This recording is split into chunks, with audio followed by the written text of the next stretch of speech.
إن الحمد لله نحمده ونستعينه ونستغفره ونعوذ بالله من شرور أنفسنا ومن سيئات أعمالنا من يهده الله فلا مضل له ومن يضلل فلا هادي له وأشهد أن لا إله إلا الله وحده لا شريك له وأشهد أن محمدا عبده ورسوله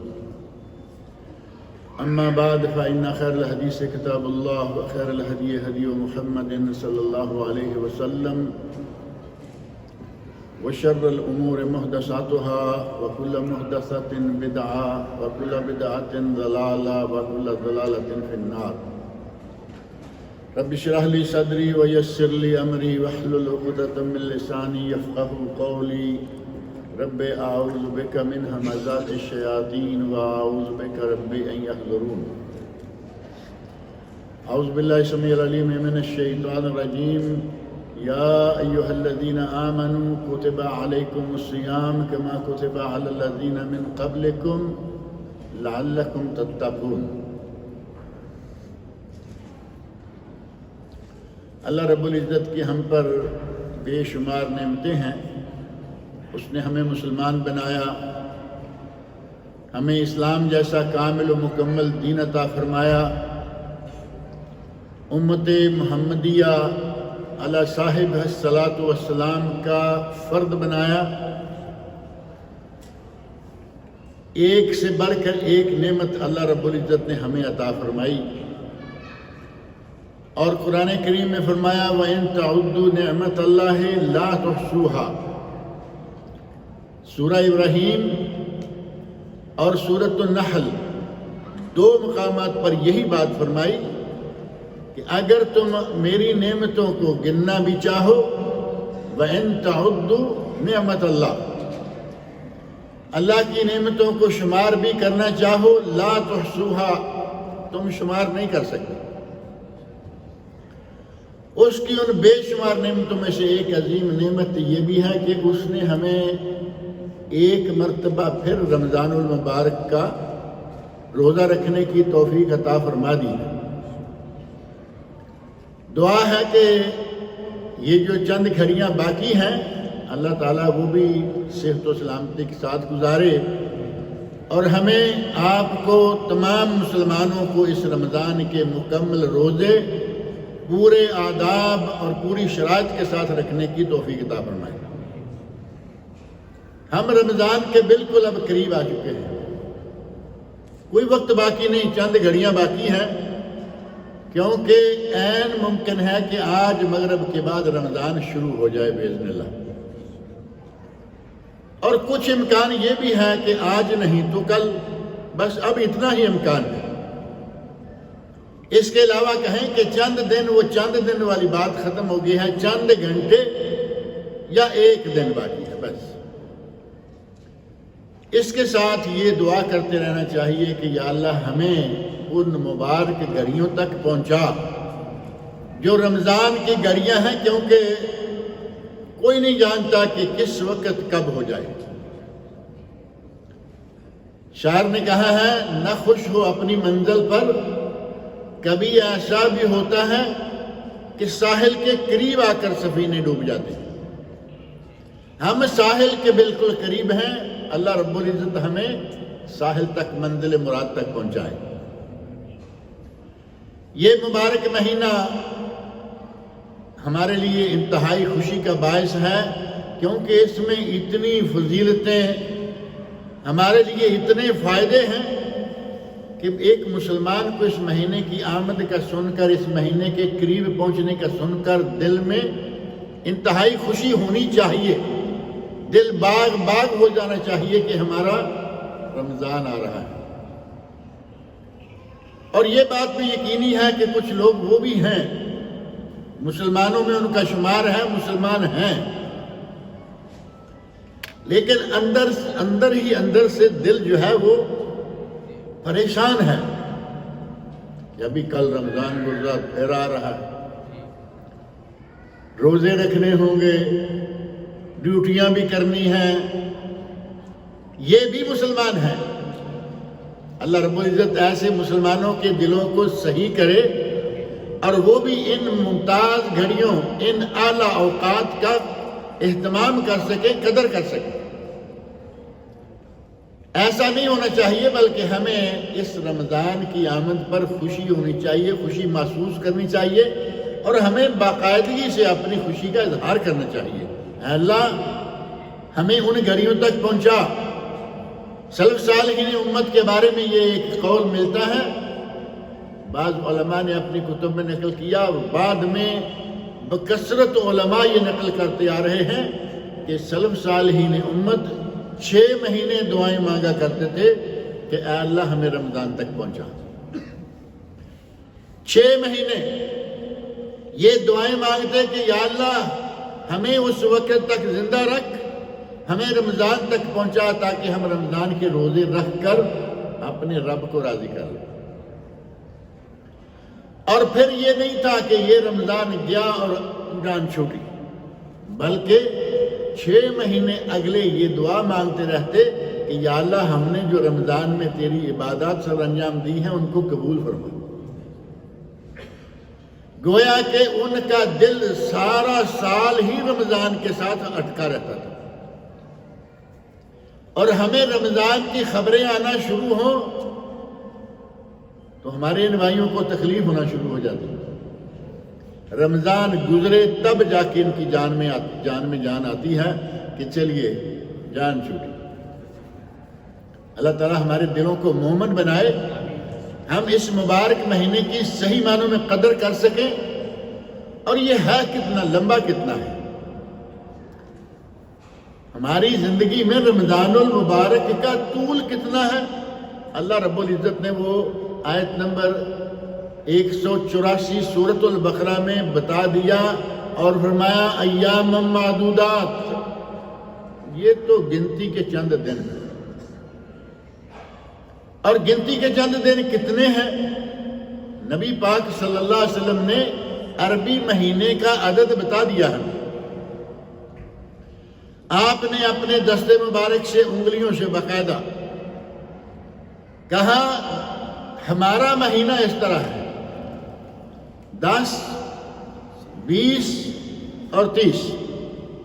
ہمارا مہینہ صرف اتنا ہوتا ہے، یا پھر ہمارا مہینہ یہ ہے 10، 20 اور 30،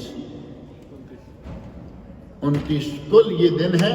اللہ رب العزت نے ان کا تعارف کروایا ایام معدودات، یہ گنتی کے دن ہیں، یہ کوئی بہت لمبی چوڑی مدت نہیں ہے۔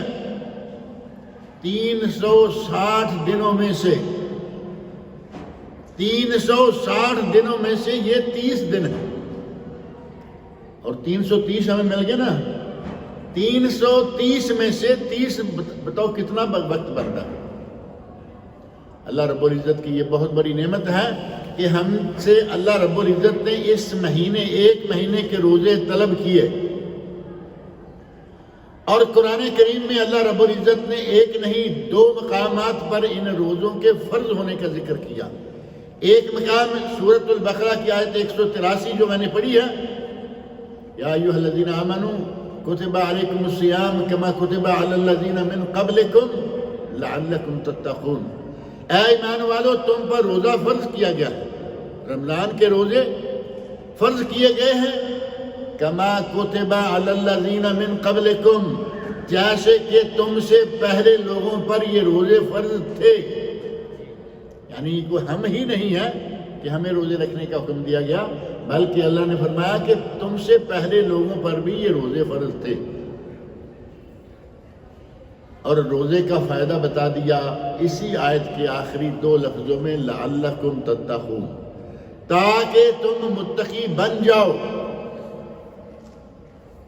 گویا کہ اللہ رب العزت ہمیں متقی دیکھنا چاہتا ہے۔ ہر سال میں 1 مہینہ تقوی اختیار کرنے کے لیے اور تقوی حاصل کرنے کے لیے اللہ ہمیں رمضان کا مہینہ مہیا کر دیتا ہے۔ اور چند دنوں کی بات، ان چند دنوں میں ہم نے کیا کرنا ہے؟ پہلی بات تو یہ کہ اللہ نے جب چند دن کہا ہے تو ہمیں ان چند دنوں کو بڑے اچھے طریقے سے ان چند دنوں کو گزارنا ہے۔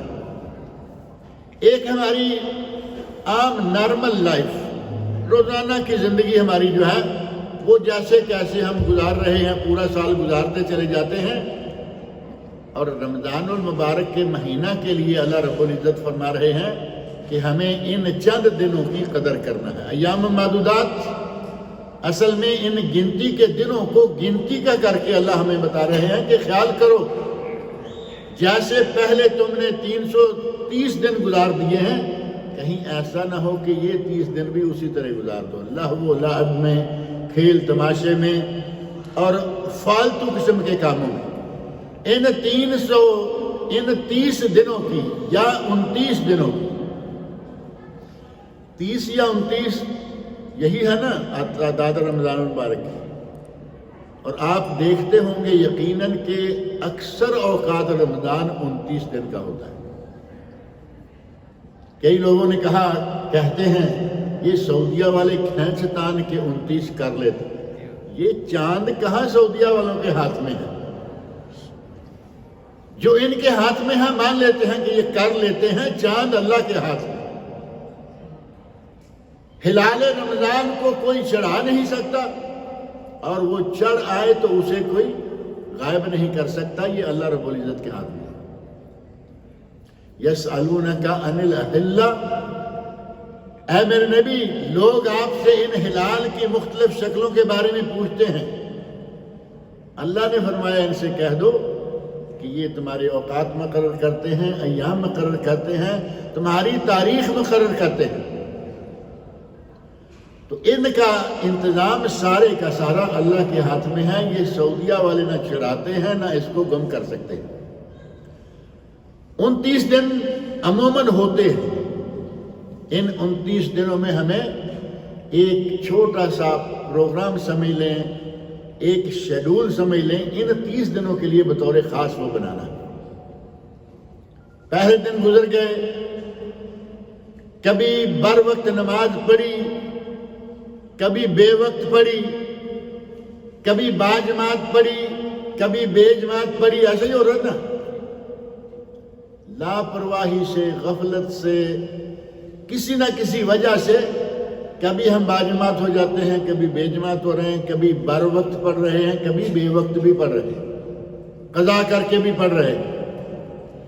ہمیں یہ کوشش کرنی ہے کہ رمضان المبارک کا مہینہ اس طرح نہ گزرے، بلکہ نماز پنجگانہ، روزانہ کی 5 نمازوں کو بر وقت ادا کریں، اور اس سے بھی بہتر یہ ہے کہ باجماعت ادا کریں۔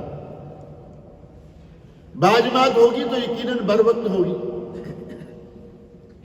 نبی اکرم صلی اللہ علیہ وسلم سے پوچھا گیا، ای الاعمال افضل یا رسول اللہ، اے اللہ کے رسول افضل ترین عمل کون سا ہے؟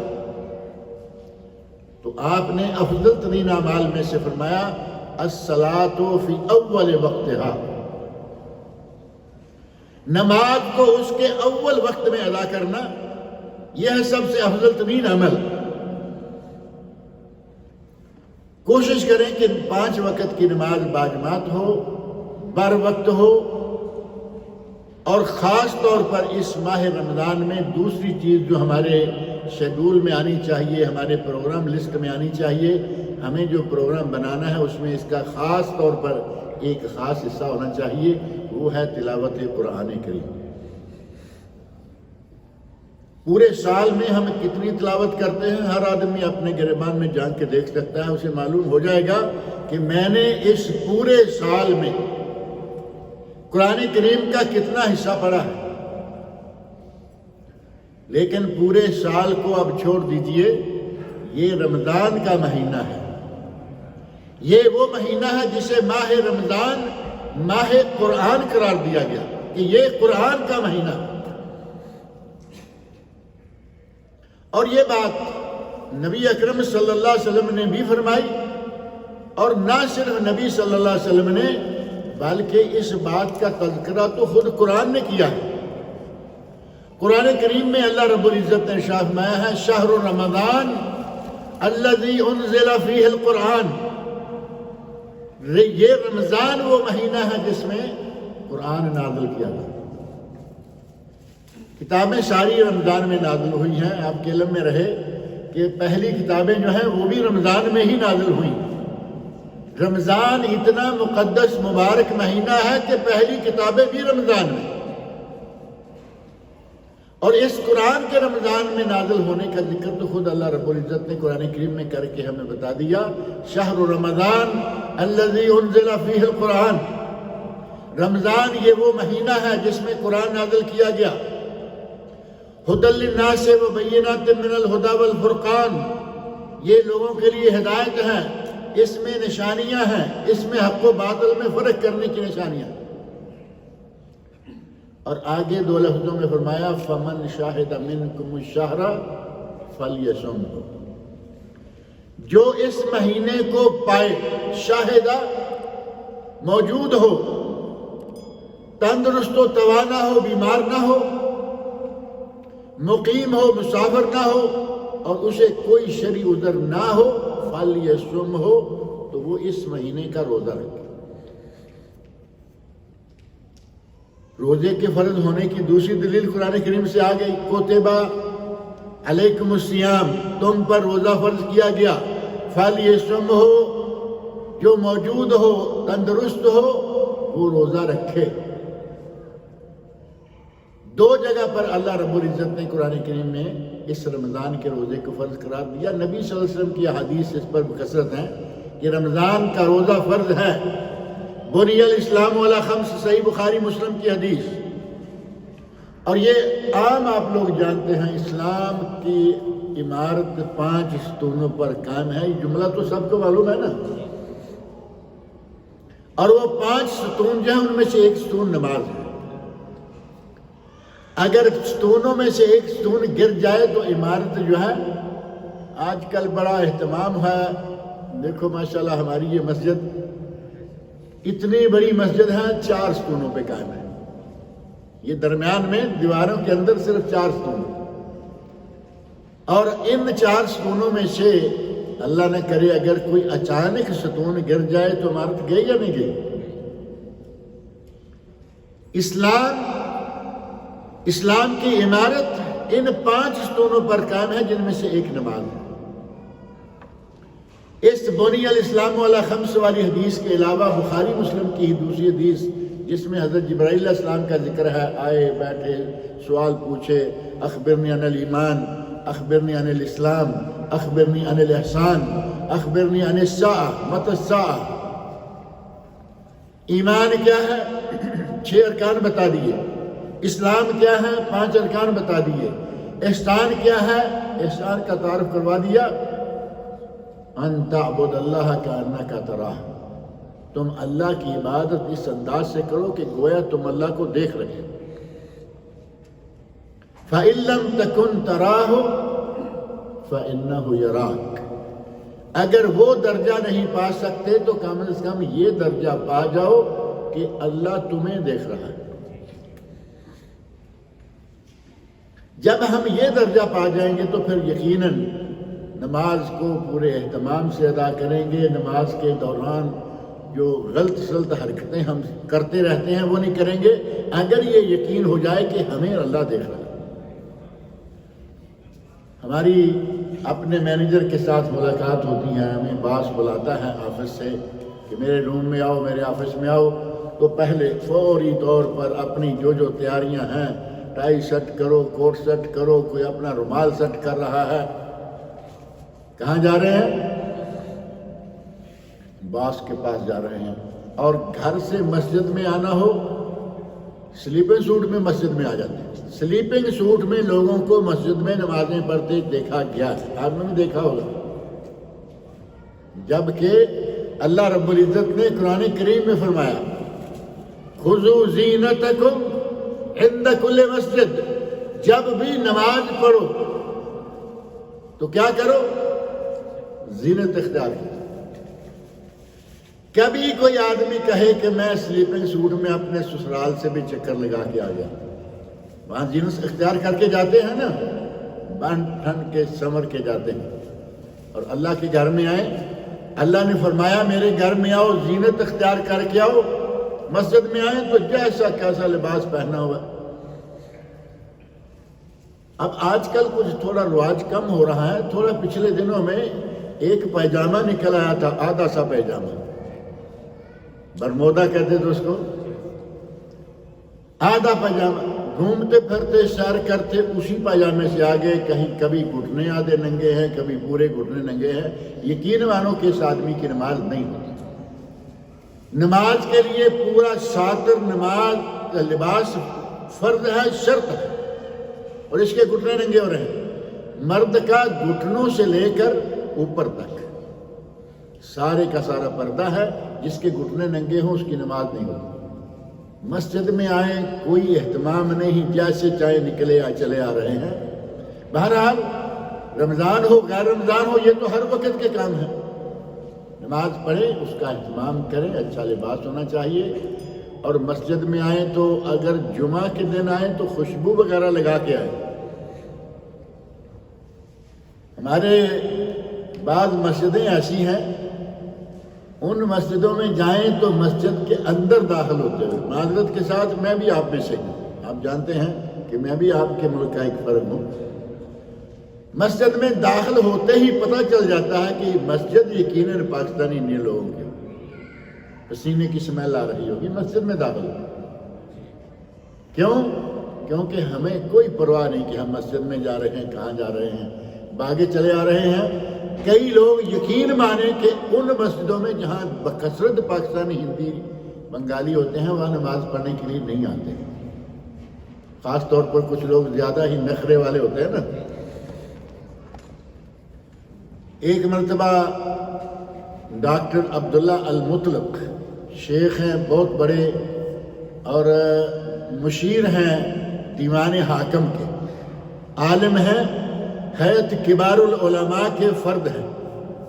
ایک مرتبہ ان سے کسی نے ریڈیو پر، اذاعت القرآن الکریم ہے نا سعودی عرب کا قرآن ریڈیو، اس پہ کسی نے کہہ دیا کہ شیخ ہم مسجد میں جاتے ہیں اور مسجد میں جائیں تو وہاں لوگوں کی پسینے کی اسمیل آ رہی ہوتی ہے، یہ وہ. اس نے کچھ باتیں کرنا چاہی ہمارے بارے میں، آپ کے بارے میں.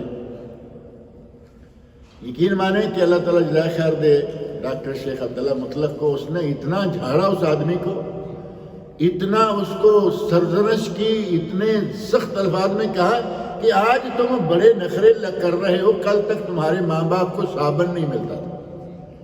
وہ نام لیتے ہیں، بار بار کہتے ہیں آج تم شامبو سے، عرب تو شیمپو نہیں رکھتے، ان کا تو پا نہیں ہوتا، بار بار کہتے ہیں شامبو، یعنی آج تم شیمپو کے بغیر نہاتے نہیں ہو، کل تمہارے ماں باپ کو صابن نہیں ملے. یقین مانی یہ ریڈیو سے انہوں نے کہا.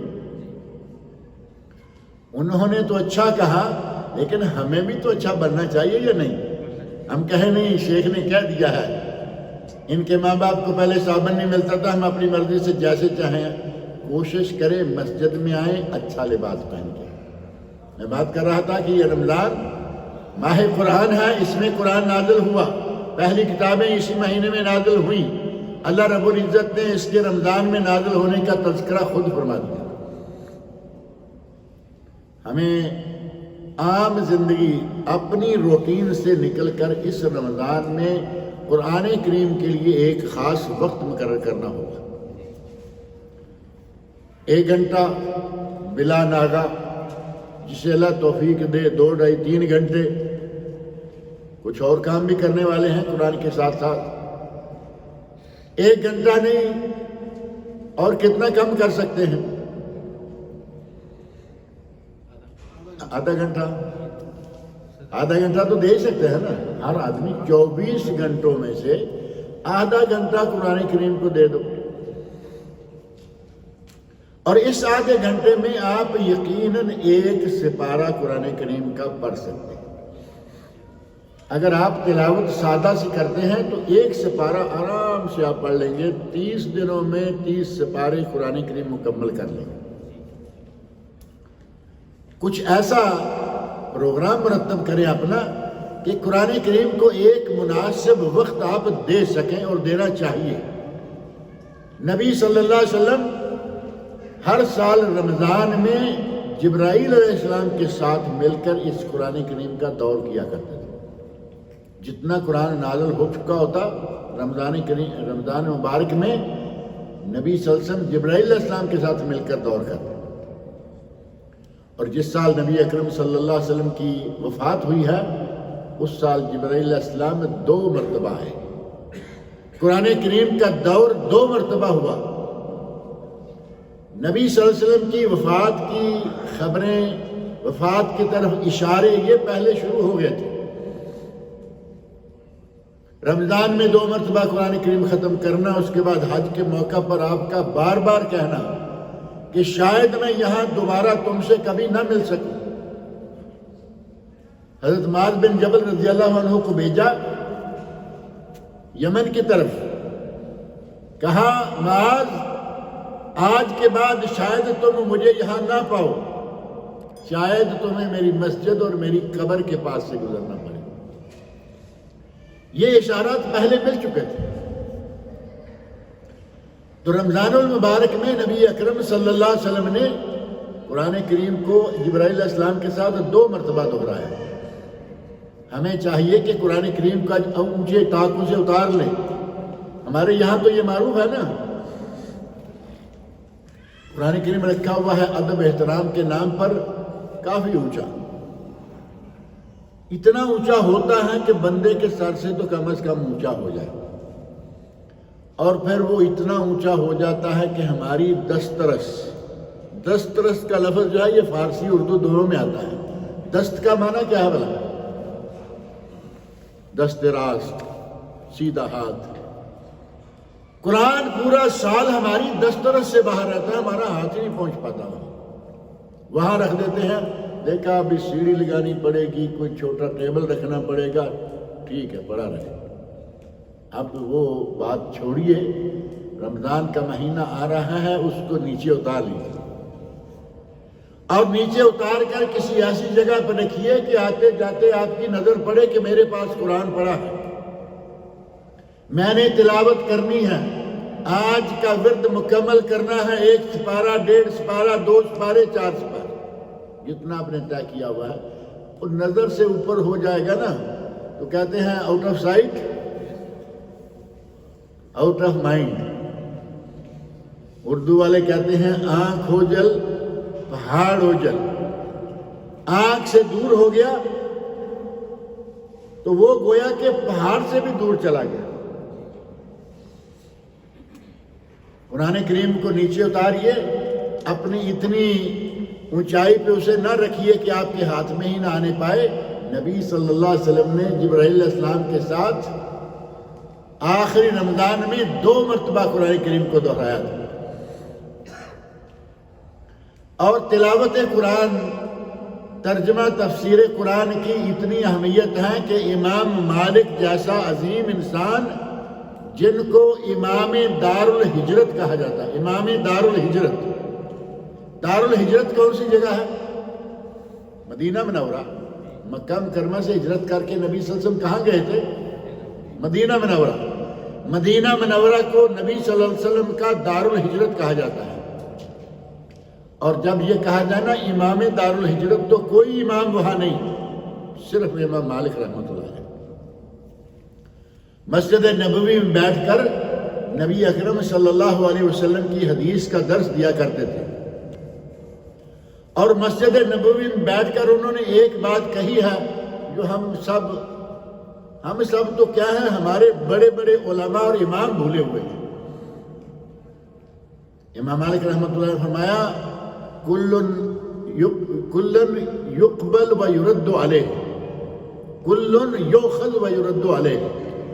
ہر کسی کی بات لی بھی جا سکتی ہے اور رد بھی کی جا سکتی ہے، الا صاحب ھذا القبر. جہاں وہ بیٹھتے تھے دائیں طرف نبی اکرم صلی اللہ علیہ وسلم کی قبر مبارک تھی. باقاعدہ ہاتھ سے اشارہ کر کے کہتے کہ ہر شخص کی بات لی اور رد کی جا سکتی ہے، ہر شخص کی بات صحیح اور کبھی غلط ہو سکتی ہے سوائے اس قبر والے کی بات کی. اس کی بات کبھی غلط نہیں ہوتی، کیونکہ وہ اللہ کے کہے کے بغیر کہتا ہی نہیں ہے.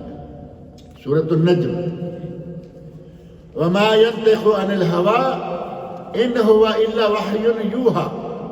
میرا نبی اپنی مرضی سے بولتا ہے، جب آپ اپنی مرضی سے بولتے نہیں، ان ہوا الا وحی یوحا، وحی ہوتی ہے وہ تمہیں بتا دیتے ہیں، تو وہاں غلط بات یا قابل رد بات آ سکتی ہے؟ وہ تو اللہ کے حکم سے باتیں کرتے ہیں۔ اور یہ ساری باتیں جن کا دین سے، شریعت سے تعلق ہے، ان میں سے کوئی بات ایسی نہیں کہ نبی صلی اللہ علیہ وسلم اپنی مرضی سے کہہ دیں اور بعد میں اسے رجوع کرتے رہیں۔ دنیا داری کے معاملات میں آپ نے صاف طور پر بتا دیا۔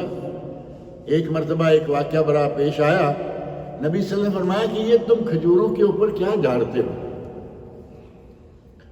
جو کسان لوگ ہیں، کھجوروں میں، نخلستانوں میں کام کرتے ہیں، انہیں تجربہ تھا کہ ہمارے یہاں میرا خیال ایک پولینیشن، عمل پولینیشن ہوتا ہے نا،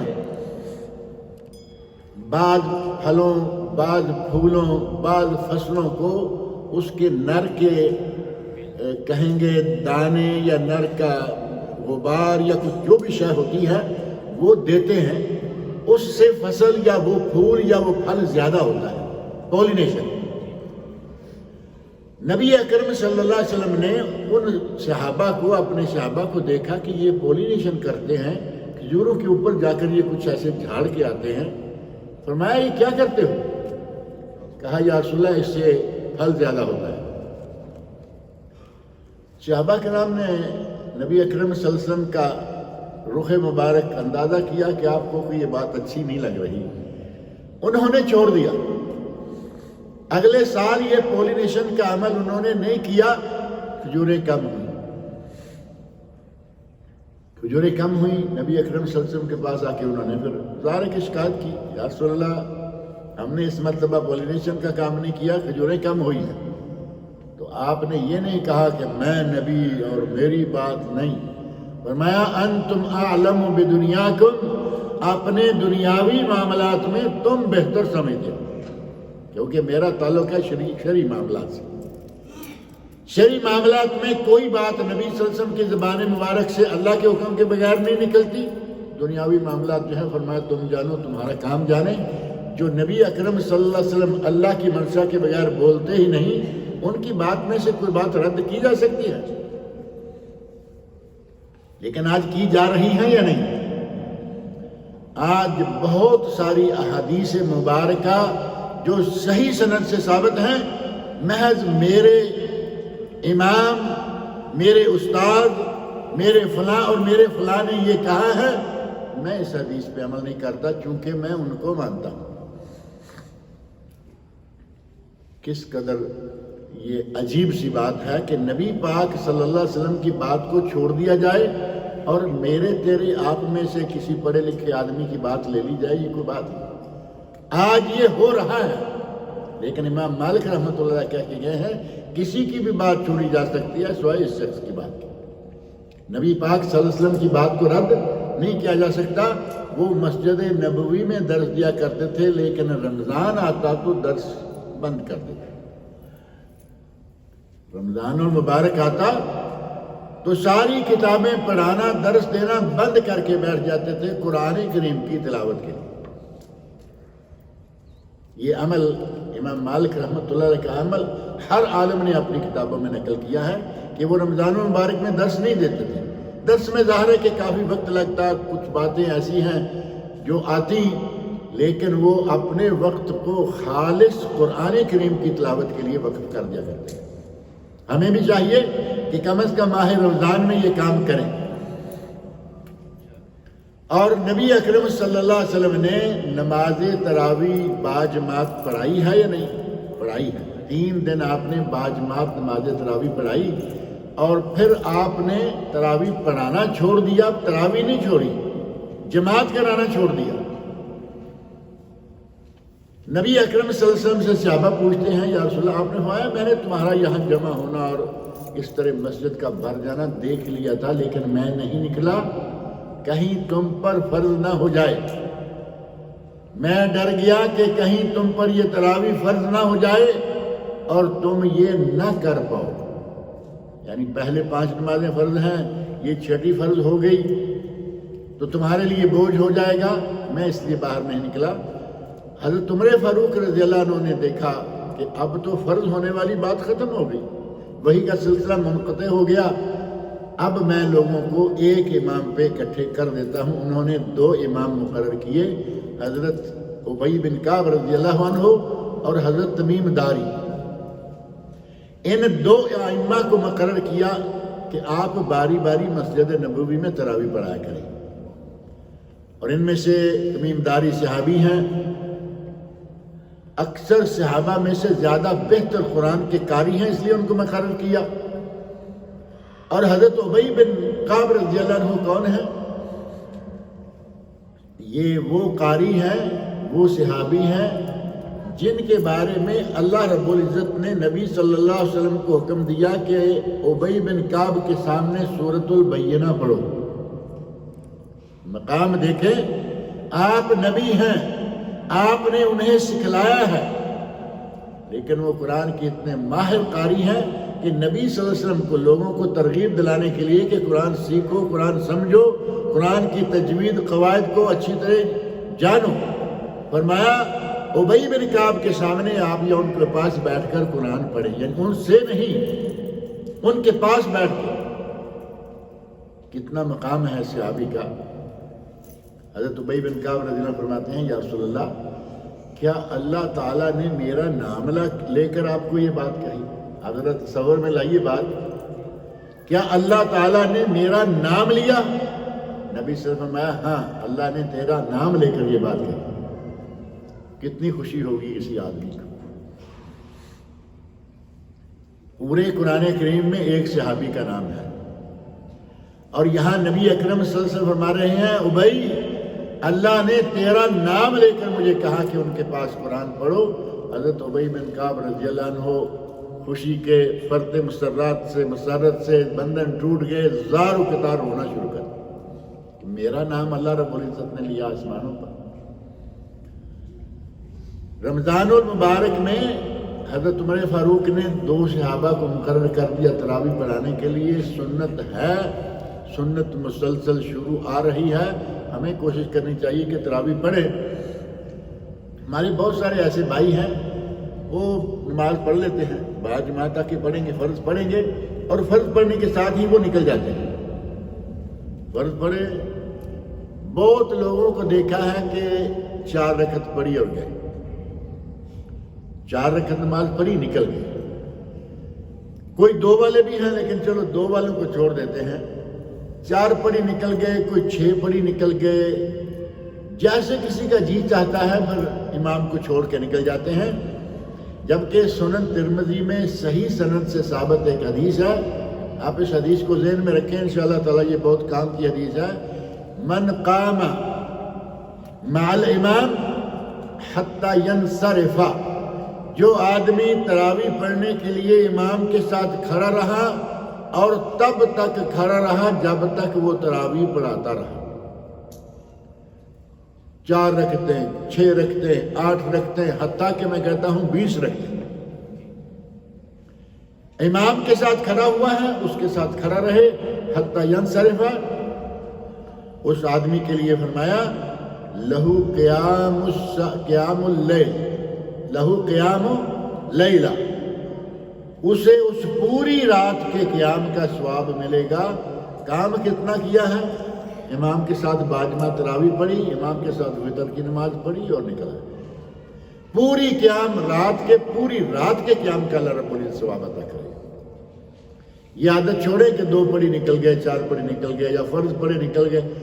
کچھ لوگوں کی مجبوریاں میں سمجھتا ہوں کہ انہوں نے جا کے دکان کھولنی ہے، کفیل اسپانسر کی طرف سے حکم ہے کہ فرض جماعت پڑھ کے آ جاؤ، تراویح گھر میں جا کے پڑھنا، مان لیا اس کے لیے تو عذر ہے۔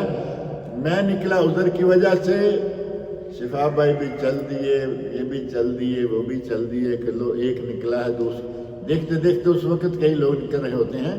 اس بات کو چھوڑیں، آپ تراویح کا اہتمام کریں نماز کے ساتھ باجماعت، اور امام کے ختم کرنے تک اس سلسلہ کو قائم رکھیں۔ رمضان کے مہینہ میں بکثرت دعائیں کریں۔ آپ سورۃ البقرہ پڑھیں، 183 سے شروع کریں 87 تک، یہ 187 تک یہی آیات ہے۔ درمیان میں ایک آیت دعا کے بارے میں آ گئی، تو اس کا معنی یہ ہوا کہ دعا اور رمضان کا آپس میں بہت ہی گہرا تعلق ہے۔ رمضان کے مسائل کے وسط میں دعا، اس رمضان کے مہینہ میں بکثرت دعائیں مانگیں اپنے لیے، اپنے اہل و عیال کے لیے، دوست و احباب کے لیے، ملک و قوم کے لیے۔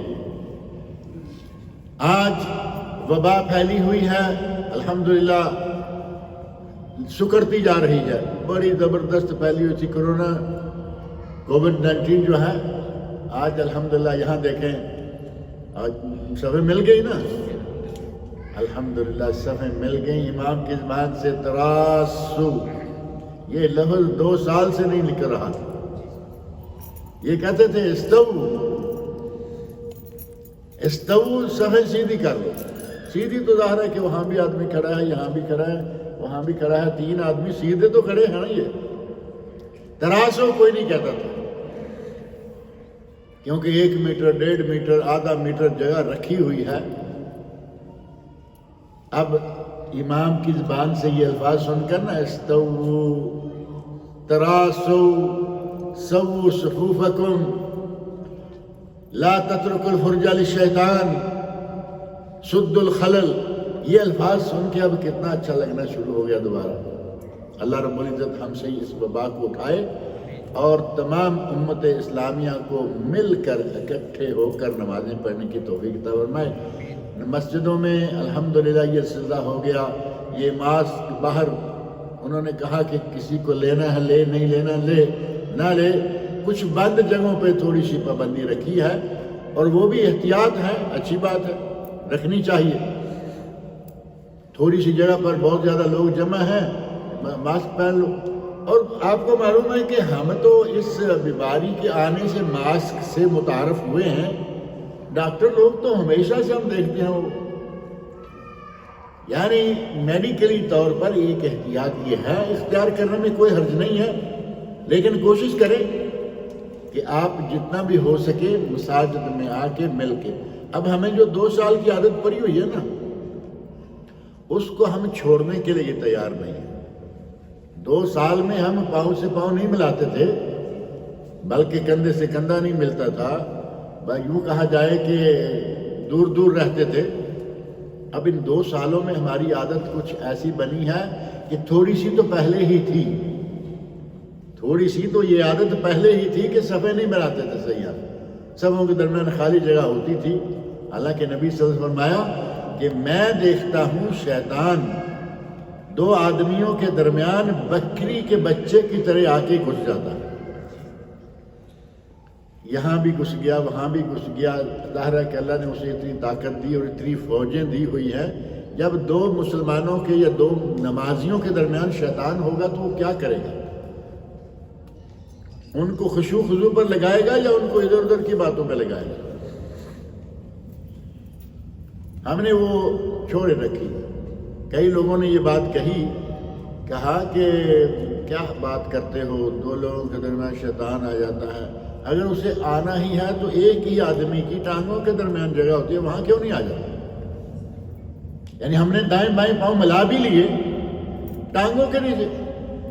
کسی عالم سے بات کسی نے کہی اسی طرح کے منچلے نے، تو انہوں نے کہا تم کیا پدی کیا کہتے ہیں، کیا پدی اور کیا پدی کا شوربہ، تم کیا ہو؟